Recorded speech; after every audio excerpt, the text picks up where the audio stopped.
ಜಗತ್ತಿನ ರಾಜಕೀಯ ಅಖಾಡದಲ್ಲಿ ಎಷ್ಟೋ ದೇಶಗಳ ನಾಯಕರಿದ್ದಾರೆ. ಆದ್ರೆ ನಮ್ಮ ಪ್ರಧಾನಿ ಮೋದಿ ಅವರ ಕ್ರೇಜ್ ಇದೆಯಲ್ಲ, ಅದು ನೆಕ್ಸ್ಟ್ ಲೆವೆಲ್ ಅಂತಾನೆ ಹೇಳಬೇಕು.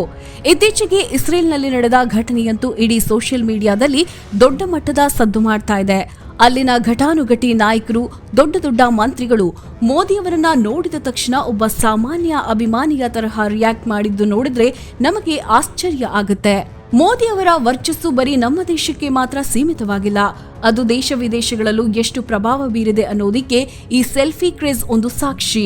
ಇಸ್ರೇಲ್ ಸಂಸತ್ತಿನ ಸದಸ್ಯರು ಮತ್ತು ಅಲ್ಲಿನ ಗಣ್ಯರು ಮೋದಿ ಅವರನ್ನ ಸುತ್ತುವರೆದು ಸೆಲ್ಫಿ ತಗೊಳ್ಳೋಕೆ ಮುಗಿಬಿದ್ರು. ಅಲ್ಲಿನ ಸೆಕ್ಯೂರಿಟಿ ಅವರಿಗಂತೂ ಸ್ವಲ್ಪ ಹೊತ್ತು ಏನ್ ಮಾಡ್ಬೇಕು ಅಂತಾನೆ ಗೊತ್ತಾಗ್ಲಿಲ್ಲ. ಯಾಕೆಂತಂದ್ರೆ ಎಲ್ಲರೂ ತಮ್ಮ ಮೊಬೈಲ್ ಹಿಡ್ಕೊಂಡು ಮೋದಿ ಅವರ ಪಕ್ಕದಲ್ಲಿ ನಿಲ್ಲೋಕೆ ಅಷ್ಟು ನೂಕು ನುಗ್ಗಲು ಮಾಡ್ತಾ ಇದ್ರು. ಈ ಘಟನೆಯನ್ನ ನಾವು ಬರೀ ಒಂದು ಸೆಲ್ಫಿ ಅಂತ ನೋಡಬಾರ್ದು. ಇದರ ಹಿಂದೆ ಭಾರತ ಬೆಳೀತಾ ಇರುವ ಶಕ್ತಿ ಅಡಗಿದೆ. ಒಂದೊಂದು ಕಾಲದಲ್ಲಿ ಭಾರತದ ನಾಯಕರು ವಿದೇಶಕ್ಕೆ ಹೋದಾಗ ಅವರನ್ನ ಯಾರೂ ಅಷ್ಟಾಗಿ ಗಮನಿಸ್ತಾ ಇರಲಿಲ್ಲ.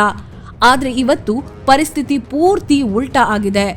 ಇಸ್ರೇಲ್ನಂತಹ ತಂತ್ರಜ್ಞಾನದಲ್ಲಿ ಮುಂದುವರಿದ ದೇಶದ ನಾಯಕರಿಗೆ ಮೋದಿ ಅವರು ಒಬ್ಬ ರೋಲ್ ಮಾಡೆಲ್ ತರಹ ಕಾಣ್ತಾ ಇದ್ದಾರೆ.